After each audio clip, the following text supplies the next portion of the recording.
The question is that Amendment 13 be agreed to, and members should cast their votes now.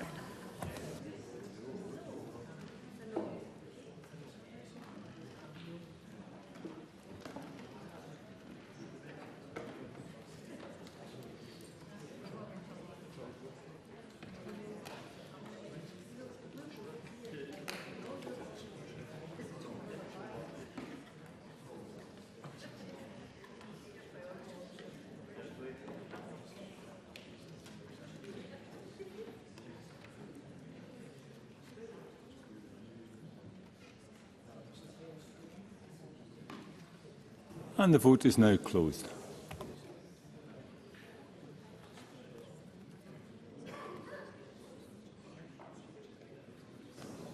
Point of order, Richard Leonard. Thank you, Deputy Presiding Officer. My system wouldn't connect in time, and if it had, I would have voted yes. Thank you, Mr Leonard. I'll make sure that is recorded. Point of order, Lorna Slater. My apologies, Presiding Officer. My system wasn't updating and I would have voted no. Thank you, Ms Slater. I'll ensure that is recorded. Point of order, Faisal Chowdhury. I'm having some issues with my app. I'm not sure if it's registered. I can assure you, Mr Chowdhury, your vote was recorded. Thank you. And point of order, Alex Cole-Hamilton.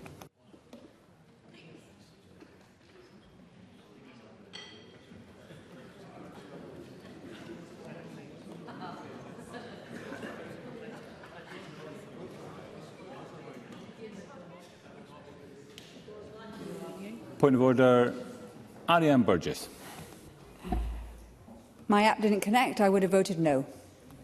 Thank you, Ms Burgess. I'll make sure that is recorded.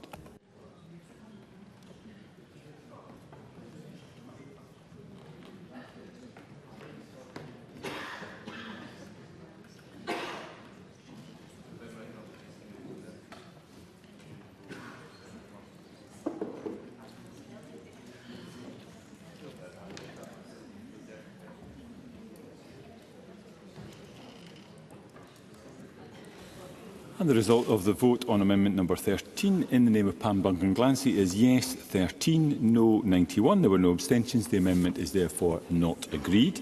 Call amendment 14 in the name of Pam Duncan-Glancy, already debated with amendment 13. Pam Duncan-Glancy to move or not move? Not move. That is not moved. I call amendment 15 in the name of Pam Duncan-Glancy, already debated with amendment 13. Pam Duncan-Glancy to move or not move? Move. Move. The question is that amendment 15 be agreed to. Are we all agreed? No. Parliament is not agreed. There will be a division and members should cast their votes now.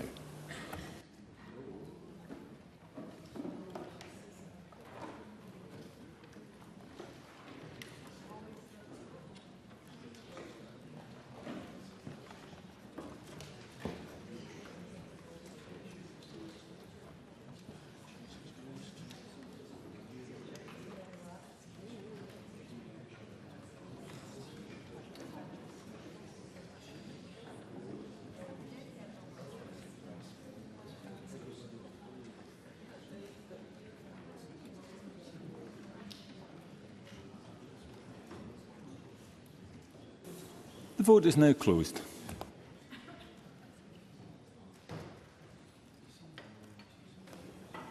Point of order, Richard Leonard. Apologies, Presiding Officer. My system wouldn't connect again. If it had, I would have voted yes. Thank you, Mr Leonard. I'll make sure that is recorded. Point of order, Pauline McNeill. Couldn't connect, Presiding Officer. I would have voted yes. Thank you, Ms McNeill. I'll make sure that is recorded.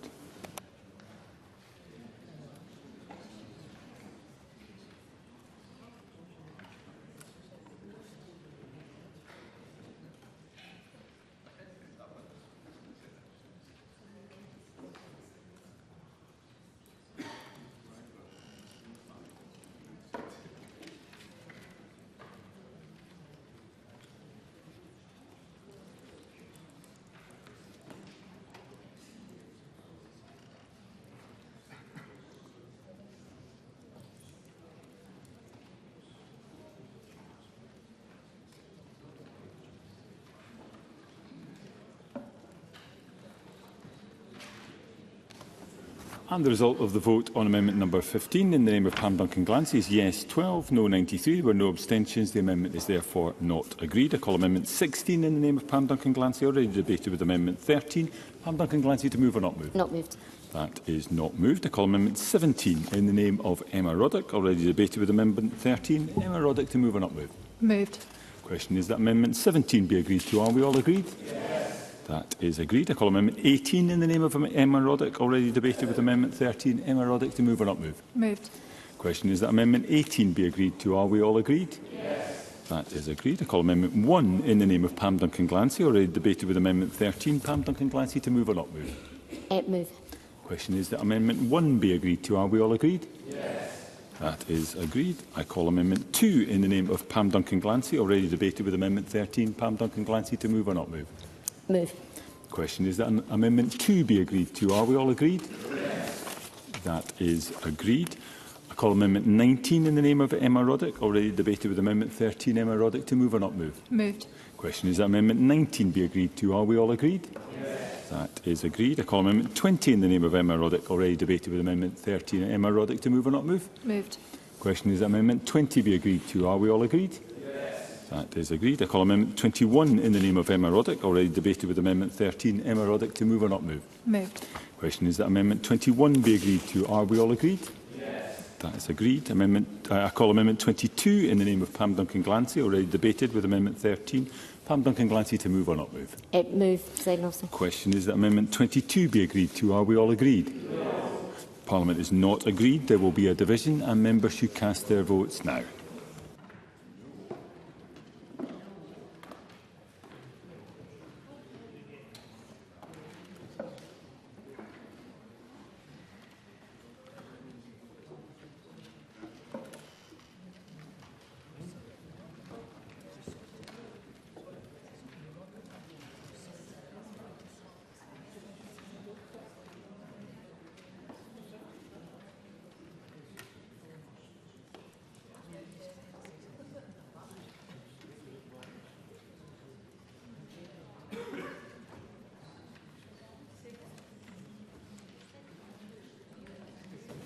And the vote is now closed.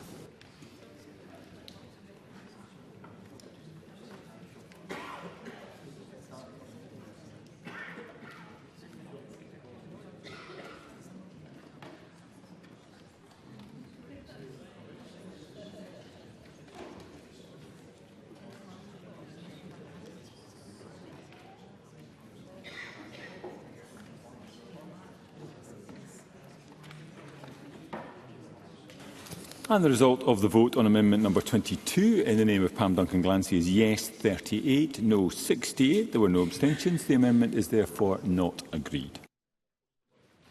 I call amendment 23 in the name of Pam Duncan-Glancy, already debated with amendment 13. Pam Duncan-Glancy to move or not move? Move, Presiding Officer. Question is that amendment 23 be agreed to. Are we all agreed? Yes. Parliament is not agreed. There will be a division and members should cast their votes now.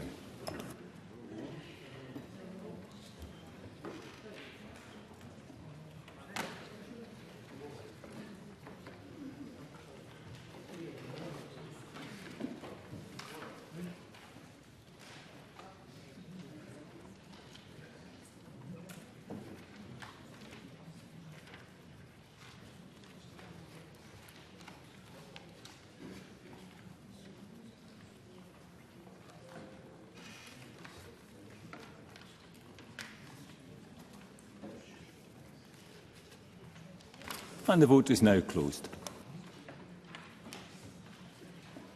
Point of order, Pauline McNeill. That was a yes, Presiding Officer. Thank you, Mr McNeill. I'll make sure that is recorded.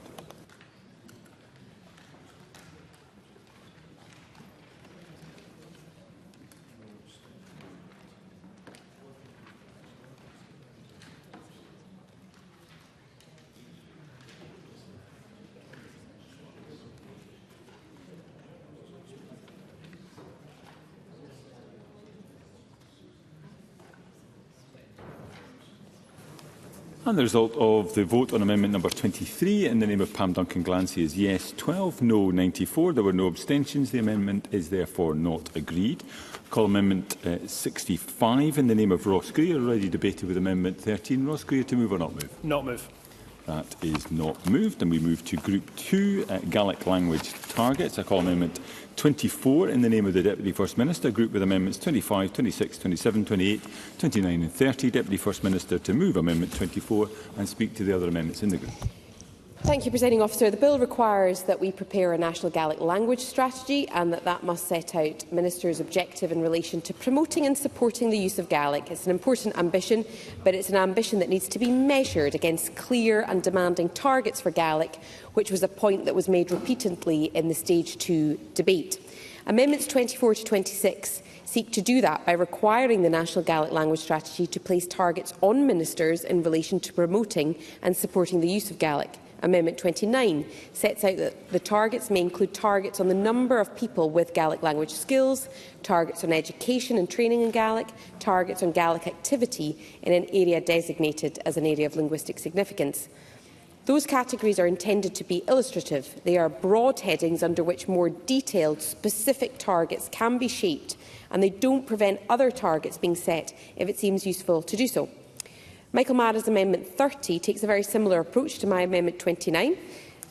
I've hugely appreciated Mr Mara's engagement and commitment on these issues throughout the bill, and I think there's a lot of common ground between us.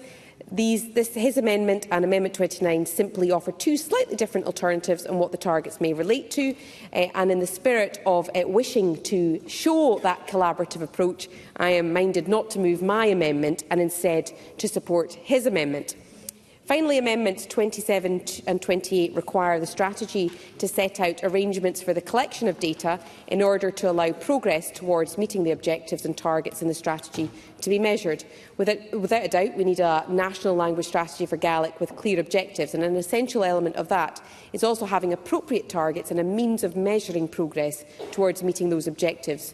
These amendments relating to targets will ensure that action is taken and progress is measured, and I think if there's one thing that unites us all is that this legislation will be only as useful as the progress it delivers once it passes. Thank you. And I call Michael Mara to speak to Amendment 30 and other amendments in the group. Mr Mara. Thank you, Deputy Presiding Officer. On these benches, we have been concerned from the outset about the scope of this bill.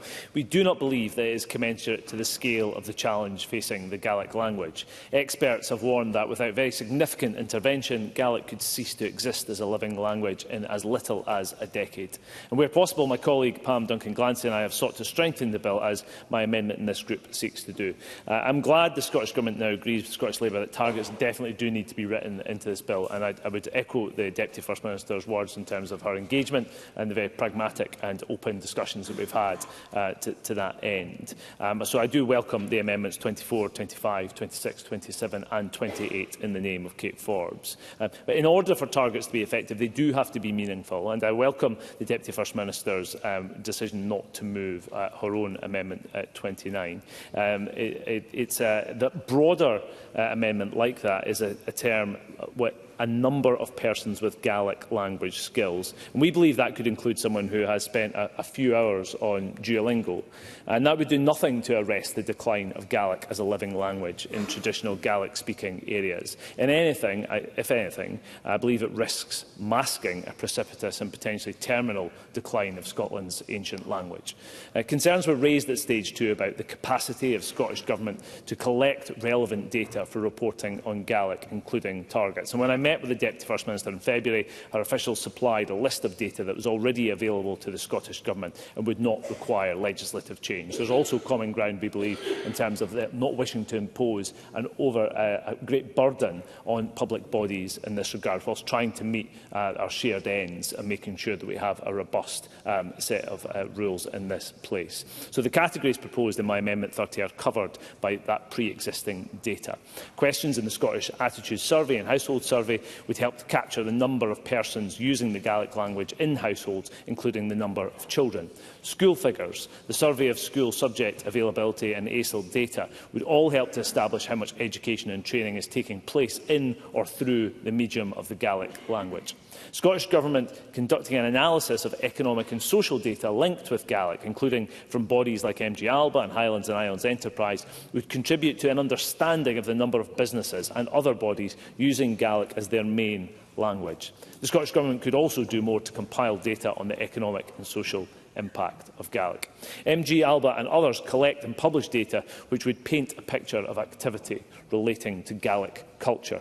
As we do know across a wide range of policy areas under this Government, targets do nothing to guarantee progress. But I do believe they will strengthen this legislation somewhat and keep the focus on the survival of our ancient language. We cannot, Deputy Presiding Officer, wait a decade for another census. There is every chance that that would be too late. So I move Amendment 30 in my name, and I ask all members to support it.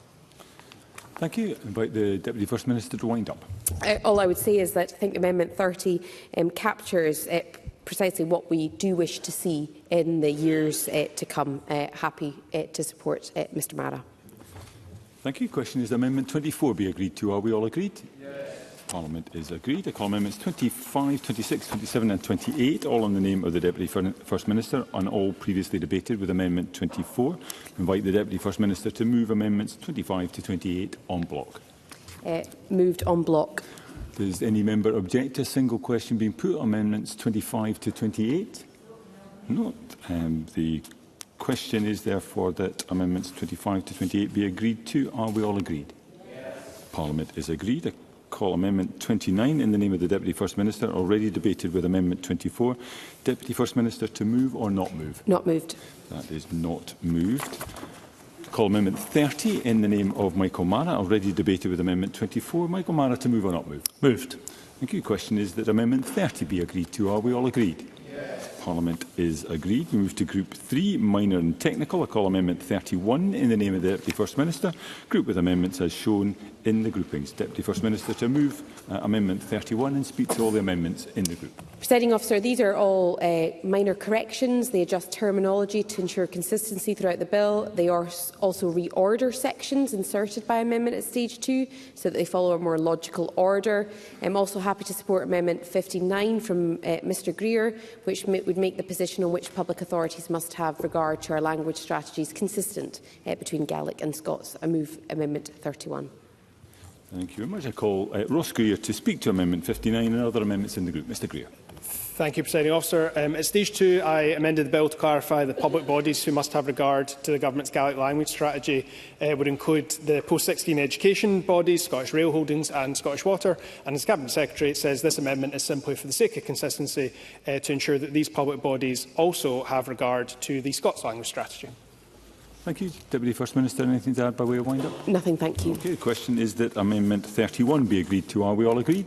Yes. Parliament is agreed. We move to Group 4, Gaelic Language Standards. I call Amendment 32 in the name of Michael Mara. Group with Amendments 33 and 34. Michael Mara to move Amendment 32 and speak to the other amendments in the group. Thank you, Presiding Officer. My concern and my party's principal concern with this legislation that it is not commensurate to the existential threats facing the Gaelic language. In its Stage 1 report, the Education Committee stated that the Gaelic language is in, and I quote, a perilous state. Simply put, we do not have time to waste. It is 20 years since the Gaelic Language Act passed in 2005.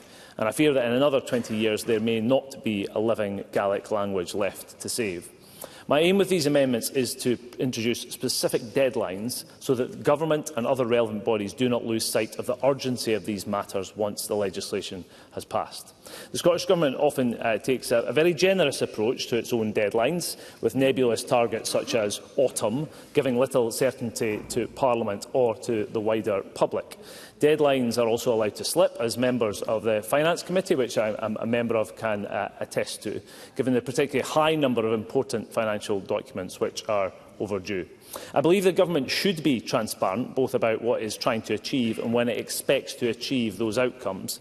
Constant shifting of goalposts erodes public trust and wastes time that the Gaelic language can ill afford to be wasted.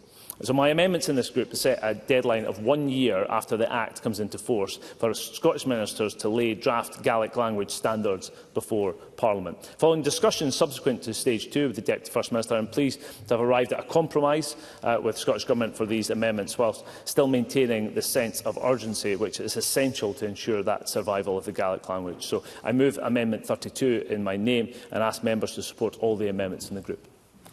Thank you. I now call the Deputy First Minister. Well, I thank Mr Mara for bringing forward and explaining the importance of these amendments. I agree that these standards are going to be important for many areas of Gaelic activity. In fact, I often think that many of the questions that have been raised over the course of this bill will be answered in the standards. And we need to ensure that they reflect the needs of the speaker community, and as these amendments require, we need to ensure that they are available without delay. So we are happy to agree that prompt action needs to be taken to address the needs of Gaelic-speaking communities, and I'm happy to support them. I am aware that with Amendments 32 and 33, we are back to a bit of a debate between must and may, which Pam Duncan-Glancy introduced in the first section, and I wondered if it would be helpful to explain why we are supportive of Amendments 32 and 33. We are changing must make regulations back to may make regulations, and that's because there's now an obligation to lay the draft regulations within a deadline. And that makes the use of must unnecessary. It's clear that there is a duty because the regulations need to be laid by that deadline. It's also expected that further regulations will need to be made in the future using that provision. And so I just wanted to explain, because I know some members, not Mr Mara, had some questions as to why we were happy to support his amendment, and that is the reason. Thank you, Michael Mara. To wind up, press or withdraw Amendment 32. Nothing further, President. I have to press. The question is that Amendment 32 be agreed to. Are we all agreed? Yes. Parliament is agreed. I call Amendment 33 in the name of Michael Mara. Already debated with Amendment 32. Michael Mara to move or not move? Moved. The question is that Amendment 33 be agreed to. Are we all agreed? Yes. It's agreed. I call Amendment 34 in the name of Michael Mara. Already debated with Amendment 32. Michael Mara to move or not move? Moved. The question is that Amendment 34 be agreed to. Are we all agreed? Yes. That is agreed, and we move on to Group 5, reporting on Gaelic language strategy and plans. I call Amendment 35 in the name of Ross Greer. Group with Amendments 36, 37 and 38. Ross Greer to move Amendment 35 and speak to all the amendments in the group. Mr Greer. Thank you, Presiding Officer. This bill will deliver new interventions and build on initiatives that are already in place. There will be a national Gaelic language strategy with objectives and targets, and it's important, therefore, that we have in place a clear and effective reporting regime for that. Gaelic is on the edge of extinction as a living language, so we need regular reporting against clear objectives and metrics to know if we are turning this around. Amendment 35, which I move, will amend the requirement for the board reporting. That's the requirement that was inserted into the 2005 Act by Section 8 of this bill. That will be amended so that the board must report on a 2-yearly basis on progress towards meeting the objectives and targets set out in the National Gaelic Language Strategy. I think that strikes the right balance in terms of regularity between not putting too much of an onerous reporting requirement on the body that takes away its capacity to deliver, versus making sure that we have regular reporting on a situation that is genuinely at crisis point. I have 2 further amendments in this group, 36 and 38. And they are proposed for Scottish ministers to lay before Parliament any report about a public authority's failure to implement its Gaelic language plans. That's a failure in a public body in its statutory duties as of the statutory duties that this bill will create. So they're there to ensure transparency and accountability. Thank you. Thank you. I call Deputy First Minister to speak to Amendment 37 and other amendments in the group. Thank you, Presiding Officer. I agree with Mr Greer that reporting is necessary, and I also agree with him that 2 years feels about right. It's an important part of the policy process. It shows us where progress has been made, where new interventions need to be considered, and that will provide a clear message to the Scottish Government, the Parliament and relevant public authorities. I also believe that this amendment again demonstrates the important links between varied provisions of the bill. The implementation is important, but in the bill we have a strong package of mutually supportive measures for the future support and promotion of Gaelic, and so on that basis we're happy to support amendments 35, 36 and 38. Under Section 6 of the 2005 Act, as amended at Stage 2, Bord na Gaelic can report to ministers on a lack of compliance by a public authority with its Gaelic language plan. And if they accept the board's conclusion, ministers must direct the authority to implement the measures in its plan. So Amendment 37 adjusts our ministers' direction-making powers so that they need only make a direction of this kind if they consider it necessary or expedient to do so. And that is to provide some necessary flexibility here, since the direction would be a power of last resort, even if the board's conclusion is accepted. Thank you. Thank you. I call Ross Greer to wind up, press or withdraw Amendment 35. Mr Greer. Nothing further to add. I'll be pressing the amendment. Thank you. Thank you. The question is that Amendment 35 be agreed to. Are we all agreed? Yes. That is agreed. I call Amendment 36 in the name of Ross Greer. Already debated with Amendment 35. Ross Greer to move or not move? Move. The question is that Amendment 36 be agreed to. Are we all agreed? Yes. Parliament is agreed. I call Amendment 37 in the name of the Deputy First Minister. Already debated with Amendment 35. Deputy First Minister to move formally. Moved. The question is that Amendment 37 be agreed to. Are we all agreed? Yes. Parliament is agreed. I call Amendment 38 in the name of Ross Greer. Already debated with Amendment 35. Ross Greer to move or not move? Move. The question is that Amendment 38 be agreed to. Are we all agreed? Yes. Parliament is agreed. I call Amendments 39, 40, 41 and 42. All in the name of the Deputy First Minister and all previously debated with Amendment 31. I invite the Deputy First Minister to move Amendments 39 to 42 en bloc. Moved en bloc. Does any member object to a single question being put on Amendments 39 to 42? No. The question is therefore Amendments 39 to 42 be agreed to. Are we all agreed? Yes.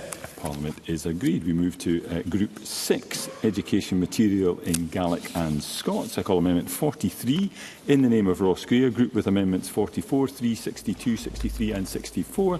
Ross Greer to move Amendment 43 and speak to all amendments in the group. Mr Greer. Thank you, Presiding Officer. I think this is my longest set of speaking notes, but it should still only come to a couple of minutes. Gaelic medium education is a crucial part of the survival of the language, and over recent years the value of GME and bilingualism has been increasingly recognised by parents, but the provision of teaching resources hasn't kept pace with demand.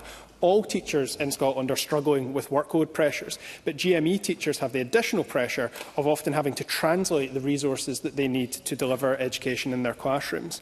I think that work should be done at the centre rather than by classroom teachers across the country who are very often reinventing the wheel on top of all their other duties. So the aim of these amendments is to reduce and ultimately eliminate any deficit in the resources available when compared to English language teaching resources.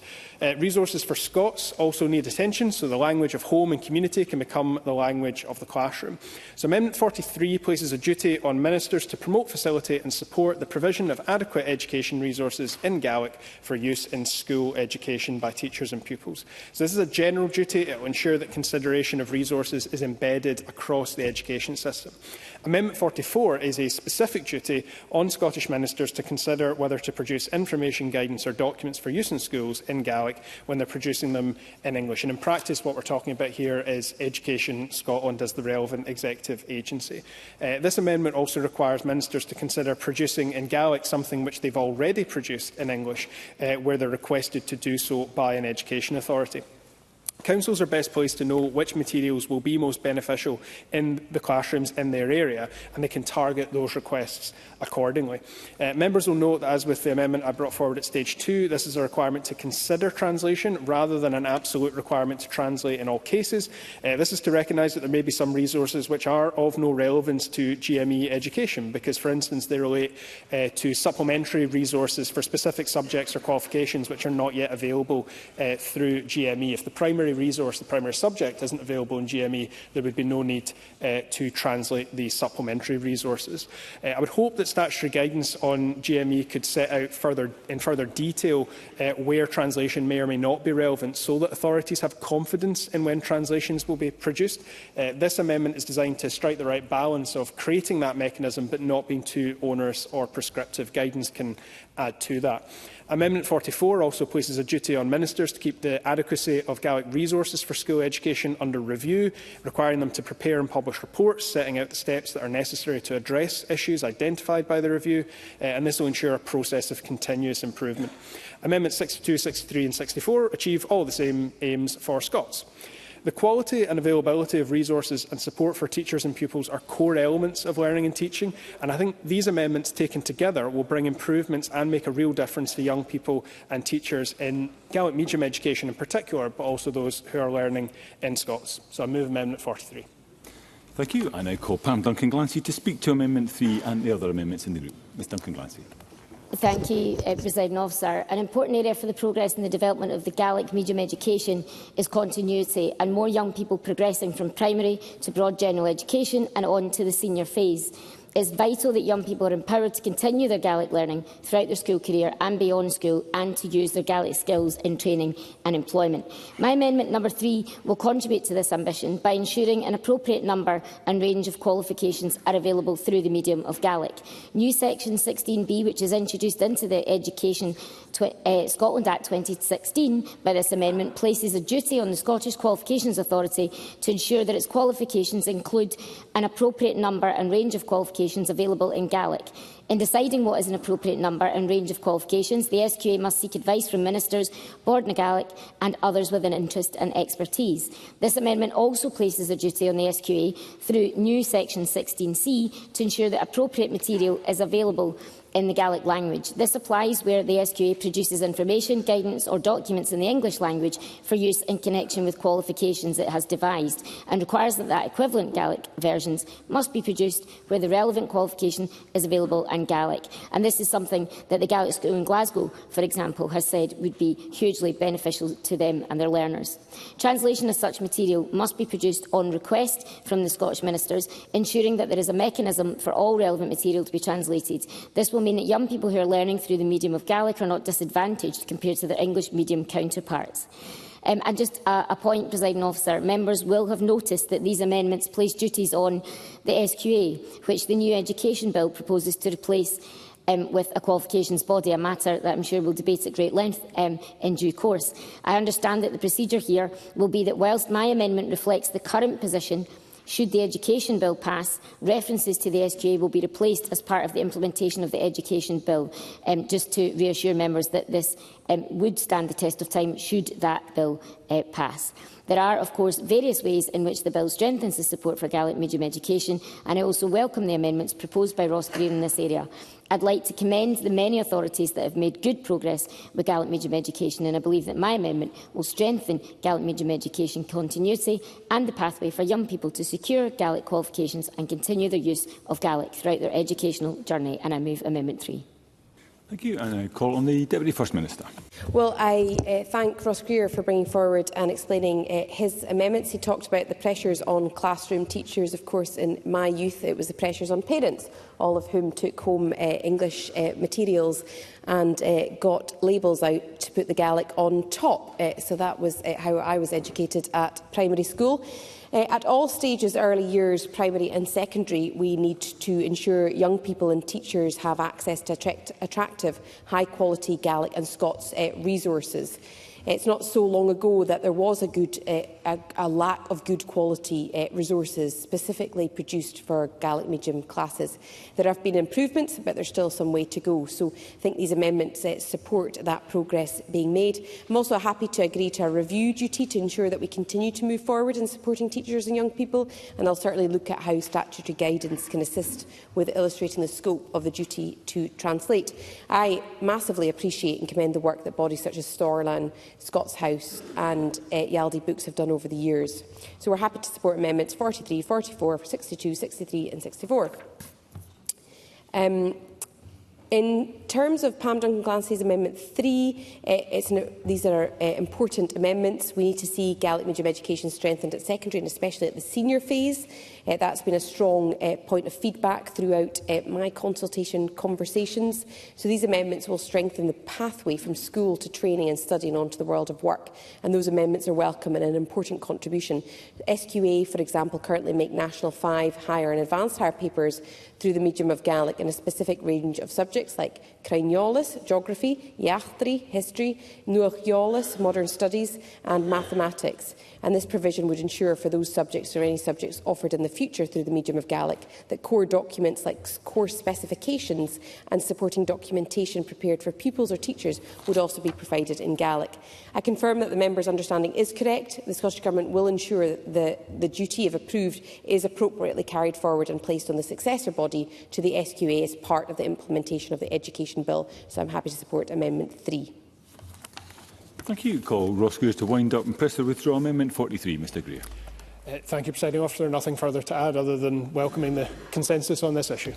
Thank you. The question is that Amendment 43 be agreed to. Are we all agreed? Yes. Parliament is agreed. I call Amendment 44 in the name of Ross Greer, already debated with Amendment 43. Ross Greer to move or not move? Move. The question is that Amendment 44 be agreed to. Are we all agreed? Yes. Thank you. Parliament is agreed. I call Amendment 3 in the name of Pam Duncan-Glancy, already debated with Amendment 43. Pam Duncan-Glancy to move or not move? Move. The question is that Amendment 3 be agreed to. Are we all agreed? Yes. Parliament is agreed. We move to Group 7, Gaelic Medium Education Requests. I call Amendment 11 in the name of Miles Briggs. Group with Amendment 12. Miles Briggs to move Amendment 11 and speak to both amendments. Thank you, Deputy Presiding Officer. I'm pleased to have worked with the Deputy First Minister to bring forward these amendments to change the process whereby requests can be considered for access to Gaelic medium education. I've also welcomed the opportunity to work with this on this with the wider Gaelic community with experience of the process, and I'm grateful for the advice which they have given me. Amendment 11 makes key changes to the process which was established by the Education Scotland Act of 2016. I'll go on to explain some of the detail, but broadly speaking, the amendment simplifies the process both for parents and for local authorities. It extends the request process to parties not previously included, and it means that a request can be made not just for Gaelic medium primary education but also for Gaelic medium early learning as well. Whilst the Gaelic community welcomed the introduction of the 2016 Act process, some concerns have emerged over the years with how it works in practice. There are two key issues. Firstly, the parental request must be accompanied by evidence that there is demand for GME from other parents of children in the same year group. This can be hard for parents not only to source but also for them to have to administer. Secondly, the assessment is in two stages: an initial assessment, which proceeds to a full assessment only if there is evidence of demand from at least 5 children. Parents have found these two stages of the process frustrating, and the threshold of 5 children may not be appropriate for many geographical areas. My amendment, therefore, proposes a single-stage assessment process. It removes the requirement for parents to provide that evidence of demand for GME from other children and their parents, and is therefore for the local authority to consider the wider demand in their local area. Going through the process, it starts with a request to the Education Authority at stage 2. I was pleased to support the Scottish Government's amendment to introduce a process for requests of all Gaelic schools. In Amendment 11, I've extended the right to make requests to Common and Parent and also the Board in Gaelic to bring it into line with all Gaelic school request processes.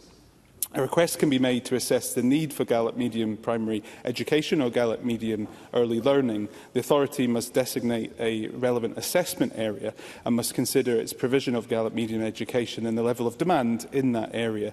The authority must then make an assessment of the need for Gaelic medium education. As is the case under the current full assessment process, there are various considerations for the authority to take into account in the making of a decision. For example, the availability of premises and also staffing.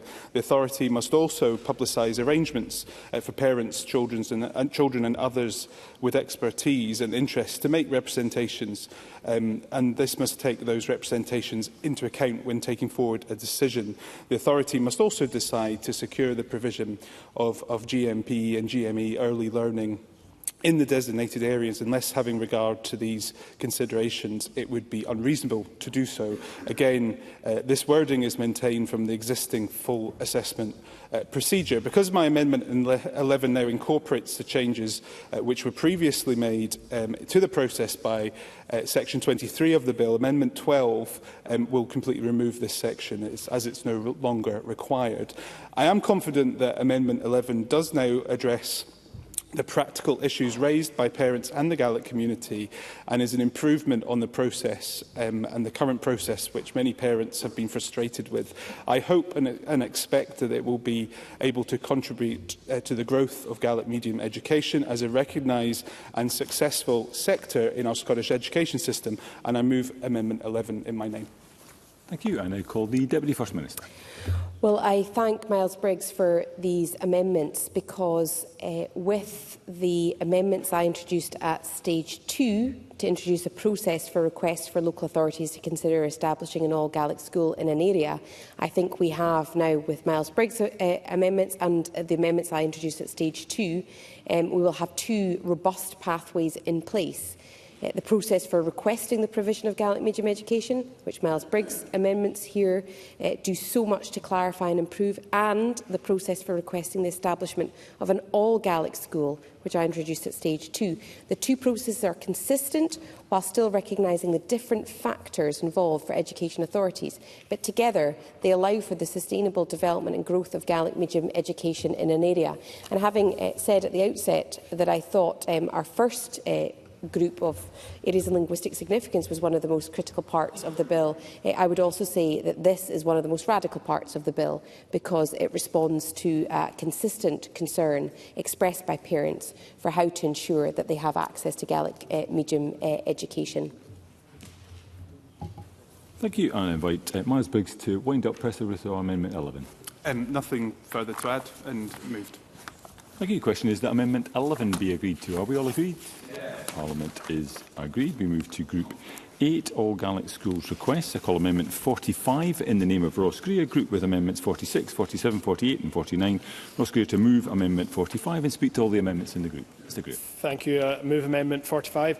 At stage 2, we added a process for parents and carers to request that councils assess whether GME could be provided locally. As we've just heard, Miles Briggs did much of the work on this. At that point, I flagged that the language that we passed in that amendment only gave this option to parents of school-aged children, when the biggest value would be for parents of preschool children to be able to make such a request. It would be far better for a child to start in GME from primary 1, or even better from nursery, than to have them start in an English medium school only to move a few years later once the GME school is open. So these amendments extend the ability to make this request to the parents and carers of preschool children. They extend the consultation requirement as well to include children and parents of children who are resident in, not just attending schools in the authority area. So again, including preschool children and their families as well.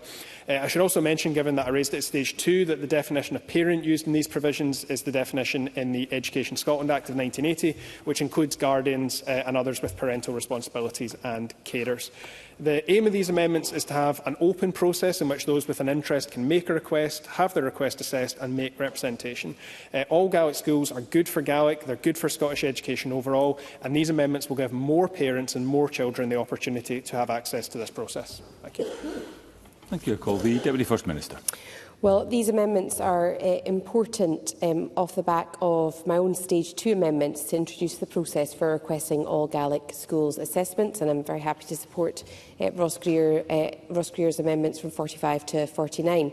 The importance for minority languages of having a separate space from the dominant language is well recognised in language planning terms, and for school settings that can assist with fluency, confidence and a whole school ethos around Gaelic. And so in order to support delivery of this, I welcome Ross Greer's amendments to ensure that there is wide access for parents and children to this process, and I strongly agree with many of his remarks. Thanks. Thank you, Colin. Ross Greer to wind up. Press to withdraw Amendment 45. Mr Greer. Nothing further to add. I'll be addressing the amendment. Thank you. Thank you. The question is Amendment 45 be agreed to. Are we all agreed? Yes. Parliament is agreed. I call Amendments 46, 47, 48 and 49, all in the name of Ross Greer and all previously debated with Amendment 45. I invite Ross Greer to move Amendments 46 to 49 en bloc. Moved en bloc. Thank you. Does any member object to a single question being put on Amendments 46 to 49? No member objects. Therefore, the question is that Amendments 46 to 49 be agreed to. Are we all agreed? Yes. Parliament is agreed. I call Amendment 12 in the name of Miles Briggs, already debated with Amendment 11. Miles Briggs to move or not move? Moved. The question is that Amendment 12 be agreed to. Are we all agreed? Yes. Parliament is agreed. Move to Group 8, Savomor Orstig. 9, sorry, yes. Call Amendment 4 in the name of Willie Rennie, group with Amendments 5, 6, 7, 8, 9 and 10. Willie Rennie to move Amendment 4 and speak to all the amendments in the group. Mr Rennie. Thank you, Presiding Officer. Salma Rustig is one of our national institutions that should be valued, protected and supported. SMO is clearly important for the Gaelic language at home, but it also has an international reputation. In addition, it is significant for education, culture and economic regeneration in an area of low population. Discussions about the status of Salma Rustig have been taking place for some time, some would say for too long. And I believe that the review that was committed to at stage 2 of this bill is necessary and will provide all parties involved with the information needed to make the necessary decisions. Both the future status and funding of SMO will be central to this review, and I look forward to this review being commissioned and its recommendations. Salma Rustig has always been a place of commitment and ambition, and we need to take steps to protect and sustain its important contribution and independent status. My amendments in this group strengthen the position from stage 2 by placing a duty on ministers to take appropriate action to support the development of Salma Rustig as the National Centre for Gaelic Language, Education and Culture in Scotland. That is Amendment 4. They clarify that it is in exercising that duty that they must conduct the review. They specify what the review must consider, including SMO's funding and the question of whether it should be designated as a higher education institution in its own right. And they set out that the new duty in Amendment 4 is complied with by ministers taking the actions to support the development of SMO, which are set out in the report on the review to bring legal clarity. Ross Greer and myself had slightly competing amendments at stage 2. I wanted to move straight forward to the small specialist higher education institution. Ross was more in favour of a more considered approach to review the evidence and reach a conclusion. Both were consistent in many ways, and that's what we've tried to do through discussions with the Minister, her officials, but also Ross Greer himself. There were some concerns about what the small specialist higher education institution would mean for Salma Rustig and whether it would actually enhance its funding arrangements, for instance. But what we are trying to achieve with this amendment, I believe, through the review, is actually moving towards greater freedom, enhanced support, the partnership that will be required between the various institutions. But there is no doubt that we need to bring benefits to Salma Rustig to secure it in the future. So my new amendments today bring the two amendments from stage 2 together. I think everybody is quite content from what I can gather. Salma Rustig are content with this review process being strengthened. The Deputy First Minister, I believe, is content. Even the Higher Education Minister, Graham Day, is content, which is quite a rare thing to happen. So I think we should grasp this opportunity and support my amendments this afternoon, and I move the amendment in my name. Thank you, and I call the Deputy First Minister.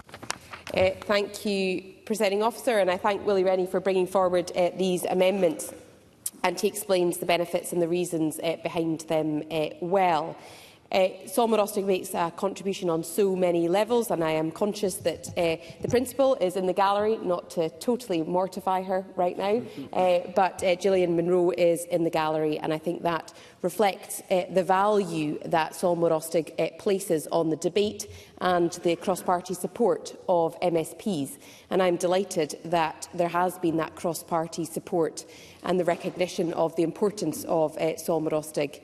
It has a significant history in terms of its economic contribution for the development and repopulation of the Slate Peninsula. It's important, in fact vital, for Gaelic adult learning, for Gaelic teacher education, for professional learning, and these are all things that we want to encourage and promote. And so I welcome this duty on ministers and the matters that the review must consider. I want to be clear that there is an expectation that that review moves at speed, that it has some pace behind behind it, that other public bodies are able to provide the support as necessary and to get to that point of clarity on the next action. So I'm very happy to support Willie Rennie's amendments. Very grateful for the work that Ross Greer did at stage 2 as well. And I will happily take an amendment. I'm not intervention. I thank the Deputy First Minister for that indication, but I think both the legislation team and members across the chamber will be slightly concerned if I was about to lodge or draft any further amendments to the legislation. I just wanted to make the point that I think in Willie Rennie's amendments to the bill here are important amendments for the college. One of the issues that we know about was the impetus to try and get more housing around the college to support members who work there but also who learn there. And that hasn't always had the impact that it should have had in terms of Gaelic speakers' access to the college or the surrounding area. And so I wonder whether the Deputy First Minister could put on the record whether she considers that this is something that, as part of the amendments that Willie Rennie and the review that is proposed in these amendments, if this is something that the Government will consider. Deputy First Minister. Well, I've long been very supportive of Solomon Rustig's vision for, as I said in my remarks, for developing the Slate Peninsula, but also supporting repopulation, and repopulation depends on housing, and Solomon Rustig have taken a lead in terms of the provision of housing. Whilst not necessarily specifically referenced in these amendments, I would encourage members to look at how the areas of linguistic significance provisions could also be used to support the provision of housing in particular communities. And I think the combination of a strong, resilient, Gaelic-oriented Solomon Rustig with the provisions that we can take forward through the areas of linguistic significance to support the community, and also to put in train the recommendations of the Short Life Working Group on economic and social opportunities for Gaelic. If you take those 3 areas together, then I think you have a very healthy package of support for communities, including the provision of new housing. Thank you. I now call Willie Rennie to wind up. Press to withdraw Amendment 4. Mr Rennie. I too am delighted that Gillian Munro's in the gallery today, because actually she's a very modest but determined woman to make sure that this happens, and I think she's right to do so, because I think the vision that the Minister has set out is a very positive vision, bringing different parts of the strategy together, with Salma Rustig an important part of that process. So I'm pleased to hear the Deputy First Minister say these things, because I hope the people who are conducting the review hear the words, not just of myself, but of those at stage 2 from Ross Greer and Pam Duncan-Glancy this afternoon, and they understand that this review must be conducted with pace. And the conclusion, we hope, is positive in the way that I think I would like to see, because it is important that we enhance the role of Salma Rustig to make it an important part of the vision that the Minister set out. Thank you. The question is that Amendment 4 be agreed to. Are we all agreed? Parliament is agreed. I call Amendments 5, 6, 7, 8, 9 and 10, all in the name of Willie Rennie, and all previously debated with Amendment 4. Willie Rennie to move the Amendments 5 to 10 en bloc. Moved en bloc. Thank you. Does any member object to a single question being put on Amendments 5 to 10? No. Therefore, the question is that Amendments 5 to 10 be agreed to. Are we all agreed? Parliament is agreed. I call Amendments 50, 51, 52, 53, 54, 55, 56 and 57, all in the name of the Deputy First Minister, and all previously debated with Amendment 31. I invite Deputy First Minister to move Amendments 50 to 57 en bloc. Moved en bloc. Does any member object to a single question being put on Amendments 50 to 57? No. The question is therefore that Amendments 50 to 57 be agreed to. Are we all agreed? Parliament is agreed. We move to Group 10, Equal Respect for Scots Language. I call Amendment 58 in the name of Ross Greer, grouped with Amendment 60. Ross Greer to move Amendment 58 and speak to both amendments in the group. Mr Greer. Thank you, Presiding Officer. I brought these amendments to mirror for Scots the changes that I made at stage 2 to make clear that when ministers are preparing the National Gaelic Language Strategy and guidance, that they must have regard to the principle of equal respect for Gaelic, the principle of equal respect to English. I believe that principle should apply to Scots as well, but I am aware of concerns from other members that this may go further than they're necessarily comfortable with, or that it could have unintended consequences. So to me, the significance of this bill for Scots comes primarily from the fact that it will be recognised in law for the first time. And that recognition being a unanimous one by Parliament is important. It's certainly important to me. So in order to preserve that unanimity, I won't be moving these amendments, though I would ask the Cabinet Secretary to commit that the Scots language strategy will be ambitious and will seek to undo the centuries of denigration which have led to millions of children and adults across this country being embarrassed of how they speak because society has convinced them that it isn't proper.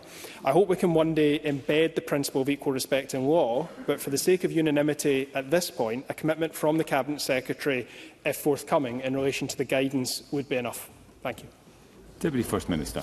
Well, I totally understand the sentiment behind Ross Greer's amendments, and we have all heard damaging and derogatory comments about Gaelic and Scots language, and I always find it quite ironic because I know Gaelic speakers and Scots speakers who vote for probably every party in this Parliament, and that reflects the value and importance of all citizens in Scotland, irrespective of what language they speak. These amendments do require Scottish ministers to have regard to the principle of equal respect in preparing the strategy and guidance, but I can be unequivocal with the member that I do commit to an ambitious strategy, one that is built from the ground up, in other words, that is based on consulting with partner groups and with MSPs across the Chamber to deliver the end goal that Ross Greer has outlined. Thank you, Deputy First Minister. And I call Ross Greer to wind up and to press or withdraw Amendment 58. Thank you, Presiding Officer. I appreciate the Cabinet Secretary's remarks, and I hope that we will be able to return and embed the principle of equal respect into law at some point soon. But for the sake of unanimity around this bill as a whole, which I do consider to be important, I'll be withdrawing. Thank you, Mr Greer. Ross Greer seeks to withdraw Amendment 58. Does any member object? No member objects. Amendment 58 is therefore withdrawn. I call Amendment 59 in the name of Ross Greer, already debated with Amendment 31. Ross Greer, to move or not move? Move. To move. The question is that Amendment 59 be agreed to. Are we all agreed? The Parliament is agreed. I call Amendment... The Parliament is not agreed. Thank you. I just heard that, some muttering to my left there. The Parliament is not agreed. There will be a division, and members should cast their vote now.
The vote is now closed. Point of order, Nicola Sturgeon. My app wouldn't connect. I'd have voted yes. Thank you, Ms.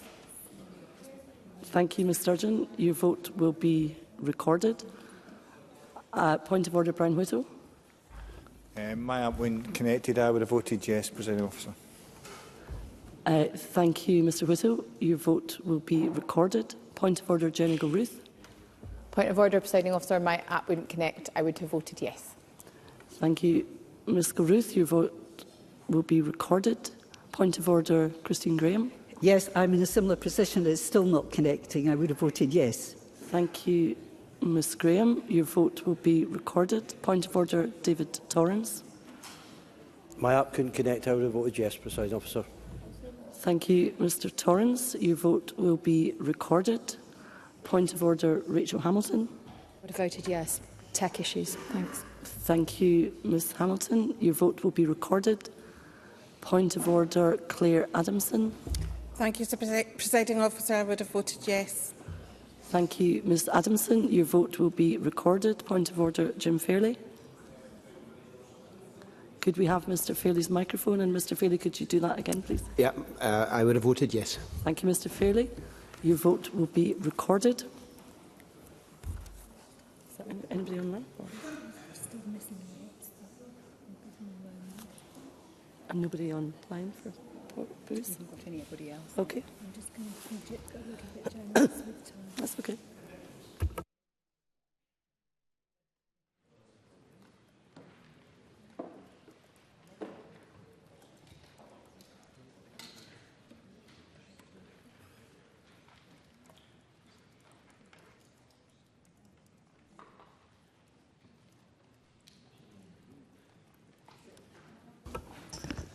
The result of the vote on amendment number 59 in the name of Ross Greer is yes 83, no 15. There were no abstentions. The amendment is therefore agreed. I call amendment 60 in the name of Ross Greer, already debated with amendment 58. Ross Greer to move or not move? Not move. Not moved. I call amendment 61 in the name of the Deputy First Minister, already debated with amendment 31. Deputy First Minister to move formally? Moved. Thank you. The question is that amendment 61 be agreed to. Are we all agreed? Yes. Are we all agreed? Yes. The Parliament is agreed. I call amendment 62 in the name of Ross Greer, already debated with amendment 43. Ross Greer to move or not move? Move. Moved. The question is that amendment 62 be agreed to. Are we all agreed? Yes. Parliament is agreed.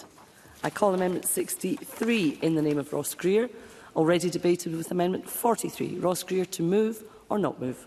Moved. Moved. The question is that amendment 63 be agreed to. Are we all agreed? Yes. The Parliament is not agreed. There will be a division and members should cast their vote now.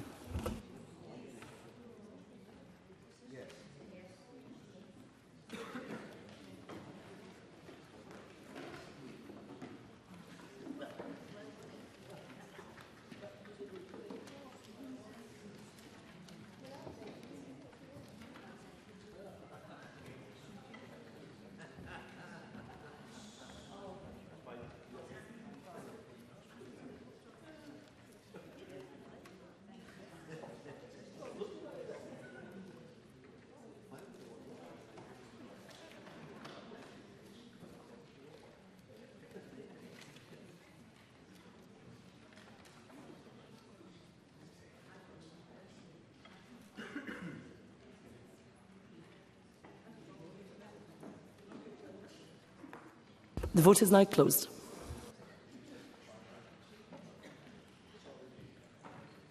Point of order, Claire Adamson. Thank you, Presiding Officer. My application wouldn't connect, so I would have voted yes. Thank you. Thank you, Ms Adamson. Your vote will be recorded.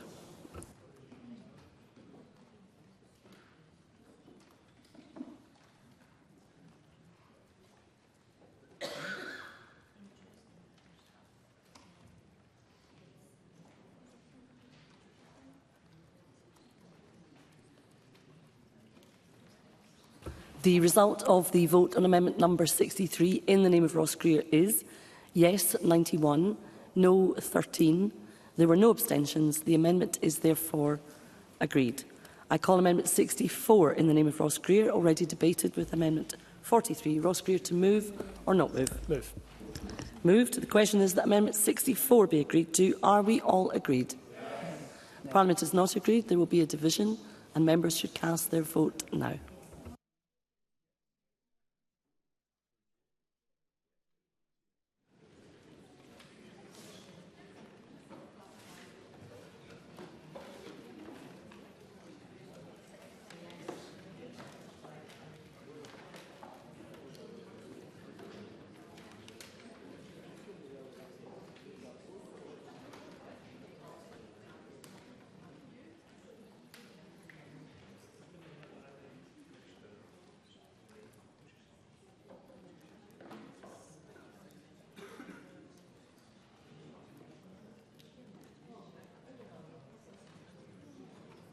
The vote is now closed. Point of order, Bill Kidd. Thank you, Presiding Officer. It's telling me here that I have not voted. I did vote and I voted yes. Thank you. Thank you, Mr Kidd. Your vote will be recorded. Point of order, Colin Smith. Thank you, Presiding Officer. I couldn't connect. I would have voted no. Thank you, Mr Smith. Your vote will be recorded.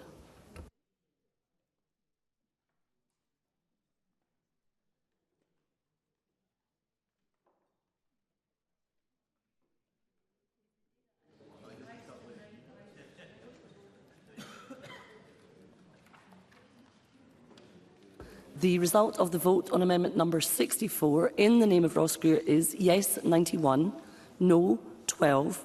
There were no abstentions. The amendment is therefore agreed. And that ends...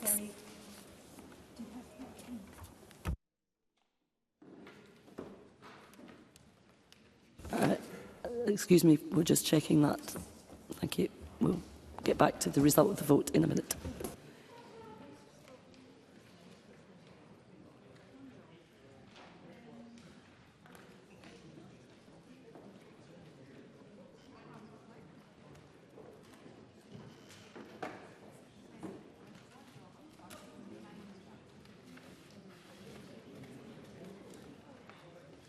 Okay, for the avoidance of doubt, I'll just repeat that. The result of the vote on amendment number 64 in the name of Ross Greer is yes 91, no 12. There were no abstentions. The amendment is therefore agreed. And that ends stage 3 consideration of amendments. What I would say at this point is that, as members will be aware, the presiding officer is required under standing orders to decide whether or not, in her view, any provision of a bill relates to a protected subject matter. That is, whether it modifies the electoral system and franchise for Scottish parliamentary elections. In the case of this bill, in her view, no provision of the Scottish Languages Bill relates to a protected subject matter. Therefore, the bill does not require a supermajority to be passed at stage 3. And at this point, I will suspend for 5 minutes for a comfort break. Thank you.